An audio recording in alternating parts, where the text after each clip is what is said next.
Bismillahirrahmanirrahim. Assalamualaikum warahmatullahi wabarakatuh. Hari ini kita akan lanjutkan materi selanjutnya tentang pemeriksaan lemak. Salah satunya adalah pemeriksaan trigliserida ya. Pemeriksaan trigliserida ini karena mungkin teorinya sudah mendapat, kita akan langsung pada praktikum ya. Nah, untuk praktikum ini silakan dibuka di prosedurnya, di buku penuntunnya, bahwa setiap kit di dalam reagensia ini selalu disediakan ada brosur dalamnya, insert kit ya. Nah, di sini pakai bahasa Inggris, tapi di penuntunnya sudah diterjemahkan ke dalam bahasa Indonesia ya. Nah, di situ ada prinsipnya. Nah, coba prinsipnya apa? Prinsipnya apa?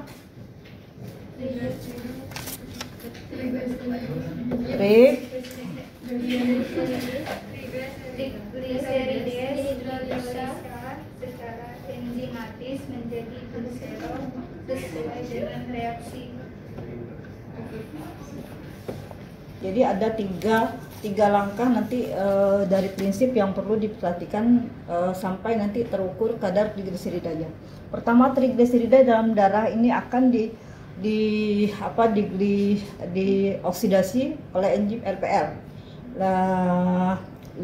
gliserol lipoprotein lipase, menghasilkan gliserol. Selanjutnya gliserol nanti akan dengan enzim gliserol kinase akan diubah menjadi gliserol 3P. Selanjutnya gliserol 3P ini dengan bantuan gliserol peroksidase akan terbentuk H2O2. Nah, H2 yang terbentuk ini akan berubah warnanya menjadi suatu senyawa warna yang nanti akan kita ukur dengan fotometer, di mana kadar H2O2 yang terbentuk sebanding dengan kadar trigliserida yang akan kita ukur di dalam darah. Jadi tahapan reaksi yang terjadi dari sampel yang akan kita analisa kadar trigliseridanya adalah seperti ini. Jadi ada 3 enzim yang berperan pada pengubahan trigliserida di dalam darah ya. Nah, nanti di mana reagen yang berperan di sini tentunya ada ketiga enzim ini ya. Nah, ini bisa dilihat nanti ini adalah monoreagen. Artinya monoreagen satu reagen saja tapi enzimnya sudah ada di sini. Nah, jadi bisa dilihat di situ ya, di buku di penuntunnya enzim itu ada isinya R1 yang ada bukunya, coba lihat. Nah, ini kan ada buffer ya. Kemudian apa situ kan ada lipoprotein lipase kan. Nah, itu adalah enzimnya. Kemudian gliserol kinase itu juga enzimnya. Kemudian peroksidase itu juga enzimnya. Nah, ini yang tadi yang kita lihat nih, bahwa enzim-enzim inilah nanti yang akan mengubah trigliserida yang ada pada sampel. Nah, ini ada reagensianya R1 tadi isinya yang buffer gitu ya. Kemudian sampelnya, coba dilihat sampelnya apa? Sampel yang bisa digunakan, spesimen, serum. Kemudian apa lagi? Serum, plasma heparin, plasma eta ya. Jadi ini adalah sampelnya ya. Jadi nanti serum kita tahu bahwa nanti darah setelah kita bekukan kemudian disentrifus akan menghasilkan serum. Nah, seperti ini ya. Nah, ini adalah sampel yang sudah kita sentrifus. Nah, ini tadinya kan darah nih. Darah tadi ada situ ya. Nah, darah ya. Nah, kemudian kita diamkan pakai diam buku, kemudian disentrifus. Setelah disentrifus nanti akan terbentuklah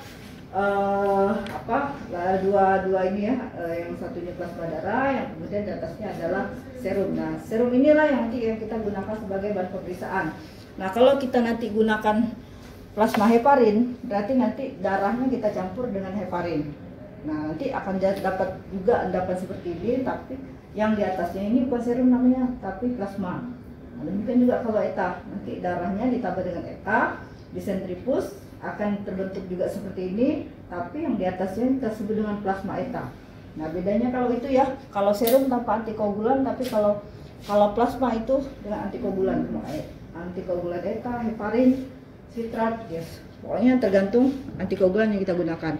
Nah, jadi di sini akan kita gunakan sebagai bahan pemeriksaan adalah serum ya.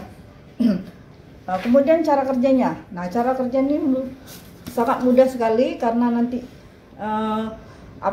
pemeriksaan akan seperti ini terus. Jadi kita biasakan untuk membuat ini ya. Ini prosedur sederhananya ya. Bisa dilihat di situ kan?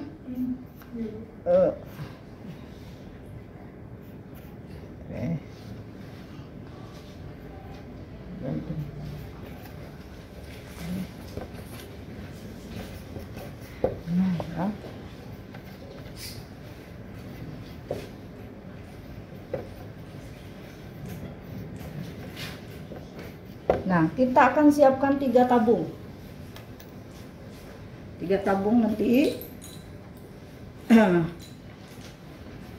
Ini tabung pertama kita akan isikan reagen blanco.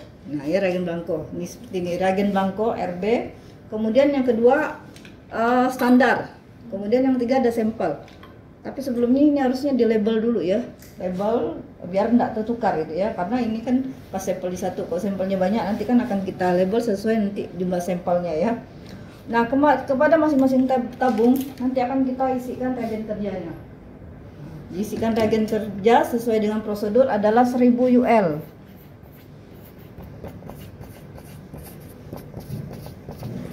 Nah, 1000 UL.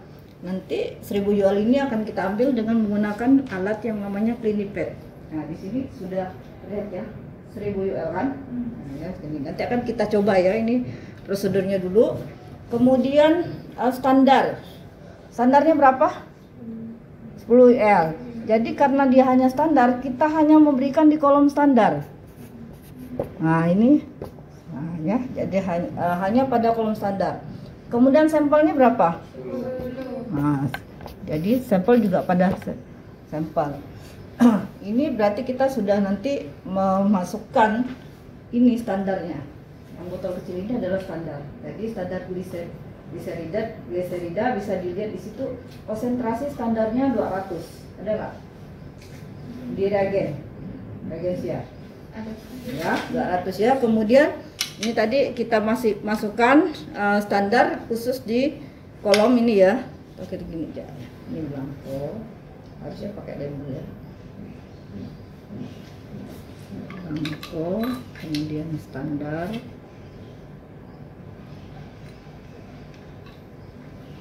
Kemudian sampel. Ya. Nah, setelah kita berikan reagen kerja, kemudian diisikan ke masing-masing tabung, standar untuk tabung standar, sampel untuk yang sampel. Selanjutnya apa? Dibaca di bawahnya tuh apa? Di bawahnya campur, inkubasi selama 5 menit pada 30 derajat, 37 atau 30 menit pada.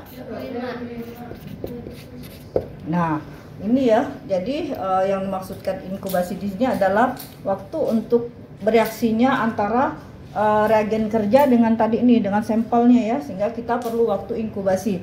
Nah, apabila kita gunakan waktu inkubasi 5 menit, kita cukup apabila kita menggunakan suhu 37, inkubasinya cukup 5 menit. Untuk bereaksi antara reagen blanco dengan sampel. Tapi kemudian kalau kita gunakan suhu 25 derajat atau suhu kamar, itu waktu inkubasinya lebih panjang, yaitu 30 menit. Nah, setelah itu diapakan lagi? Setelah kita inkubasi, langkah selanjutnya ukur ya. Ukur absorben, standar dan sampel terhadap blanco. Nah, sehingga nanti kita langsung lakukan pengukuran. Nah, maksudnya terhadap blanco berarti nanti yang urutan dilakukan pengukuran adalah blanco dulu. Jadi blanco dulu kita masukkan ke dalam fotometernya, kemudian standar yang kedua, kemudian baru sampel. Nah, kemudian selanjutnya lama tidak cukup ya. Apa di situ? Kalkulasi ya?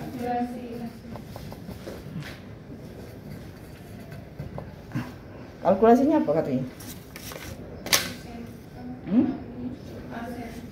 A sampel dikali per dikali.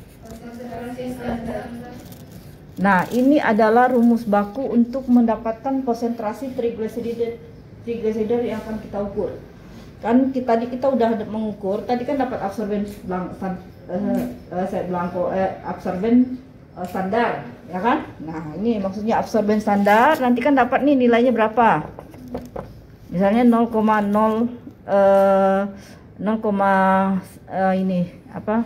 125. Kemudian absorben sampel 0,200. Nah, konsentrasinya berapa? Nah, konsentrasinya berapa? Hah?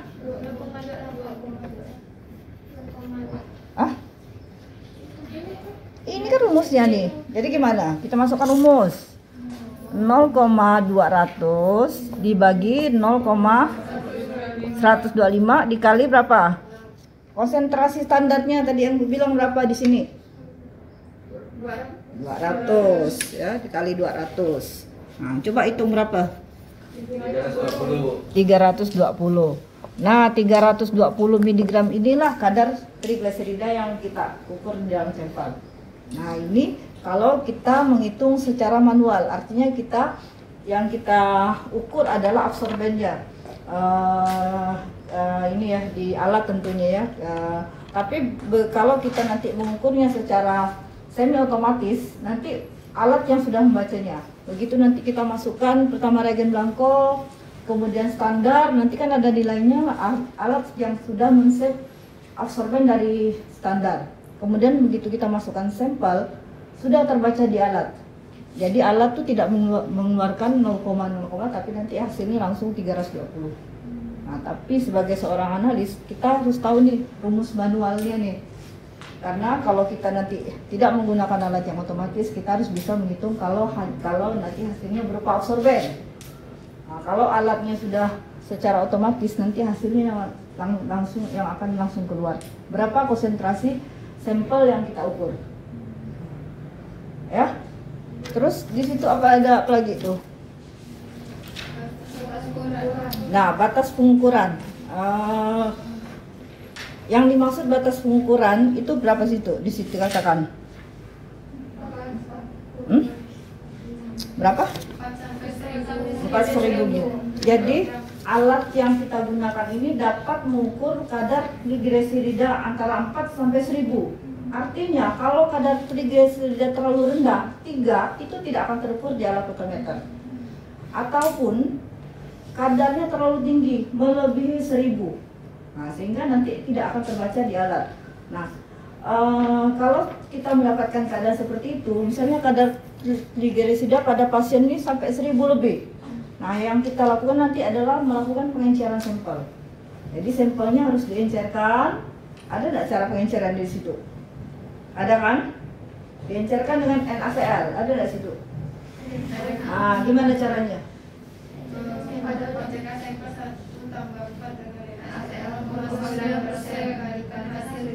Nah, gitu ya. Jadi kalau kita mendapatkan hasil nanti yang melebihi dari batas pengukuran pada alat fotometer, misalnya 1.000 lebih, tapi kan kita nggak tahu nih 1.000-nya 1.000 lebih berapa, sehingga kita harus lakukan proses pengenceran. Gimana proses pengenceran tadi ya?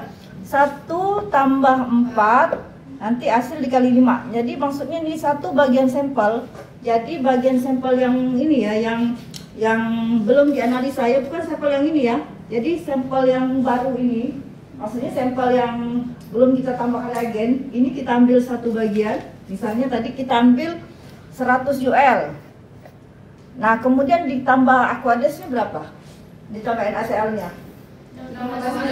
Iya, berapa tambahnya? Tambahnya berapa? Kan ini 4 kali berarti. Kalau ini 100, ini berarti berapa? Berapa? 400. Nah, ditambah dengan NaCl, ini ini sampel, ini NaCl ya. Nah, nanti yang ini kan jadi 500 nih. 500 UL kan? Nah, 500 UL ini nanti kita jadikan sampel baru. Nanti yang 500 UL ini nanti kita baru ambil 10 mili 10 UL untuk pengukuran. Kita ukur kembali, tambahkan reagen ini, kemudian kita ambil 10 mili, tapi bukan dari yang ini, tapi dari yang sudah diencerkan. Nanti kita ukur kembali. Nanti hasilnya berapa? Misalnya nih, misalnya hasil yang didapat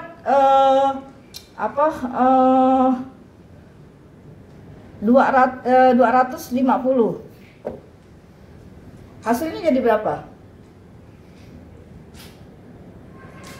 Misalnya setelah kita ukur tadi kan hasilnya nih, pengukuran pertama misalnya 1000 lebih kan, lebih dari 1000, sehingga kita harus lakukan pengukuran nih. Nah, udah kita encerkan dapatnya 250 mg. Jadi berapa hasilnya? Itu berapa tadi? Dikali berapa hasilnya? Nah, tinggal dikali 5 berapa? Hah? Nah, 1250. Nah, berarti hasil yang kita laporkan ini adalah ini dari hasil yang sudah sampel kita encerkan. Jadi tidak menutup kemungkinan nanti sampel yang kita dapatkan tuh melebihi batas pengukuran, sehingga pada alat itu sebenarnya tidak terbaca. Nah, langkah apa yang harus kita ambil? Kita harus lakukan pengenceran sampel. Nah, caranya tadi seperti itu ya. 1 bagian sampel ditambah dengan 4 bagian NaCl. Nah, setelah itu kita ulangi kembali analisa, hasilnya nanti dikali 5. Nah, karena tadi dapat hasilnya 250, hasilnya setelah dikali 5, oh ternyata hasilnya 1240. Nah, ada yang mau tanyakan? Jelas nih? Jelas. Ya. Nah, kalau sudah jelas, kita bisa langsung praktikumkan ya. Nah, langkah yang pertama yang kita lakukan adalah memipet reagen kerja. Reagen kerja kita isikan ke semua tabung.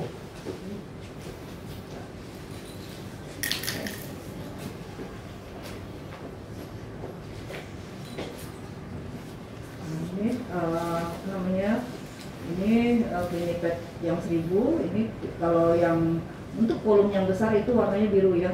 Jadi 200 sampai 1000 UL biasanya pipetnya warna biru.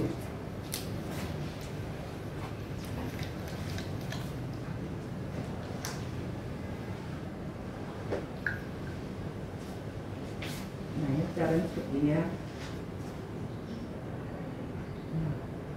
Pastikan ini sudah terisi semuanya. Kemudian tentunya harus kita lakukan ini ya, untuk membuang kelebihan yang ada pada ini ya.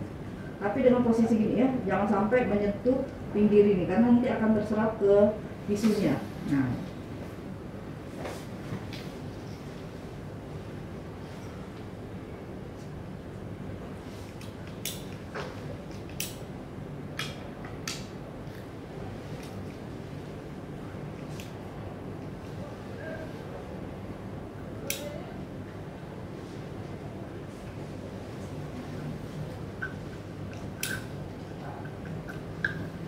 ini jangan ada gelembung udara ya. Ini karena ini ada deterjennya.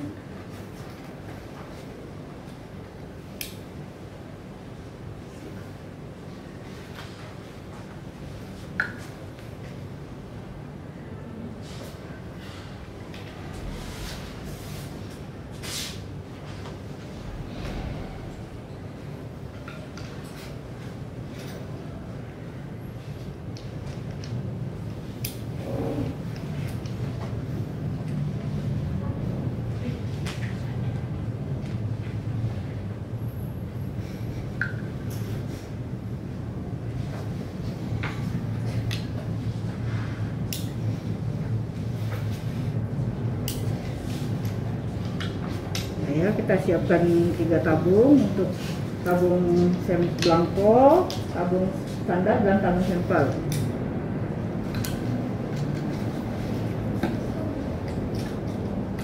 Selanjutnya kita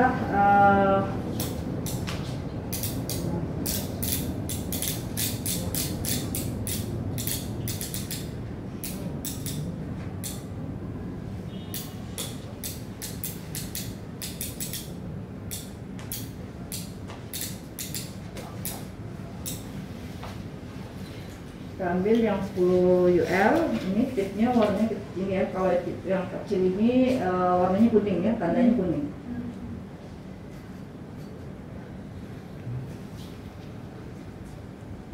Ini yang reagen standar ya.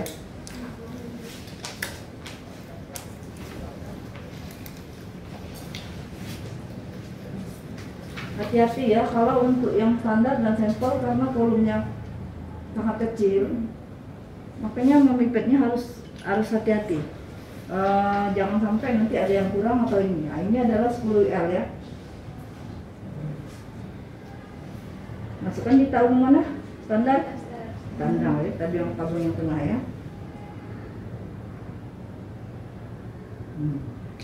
Kemudian dia reaksi. Nah, jangan sampai tipnya kita pakai lagi ya, karena itu hanya untuk standar. Tutup kembali. Kemudian selanjutnya sampel. Sama volume yang sama kita pipet ke dalam tabung sampel sebanyak 10 ml.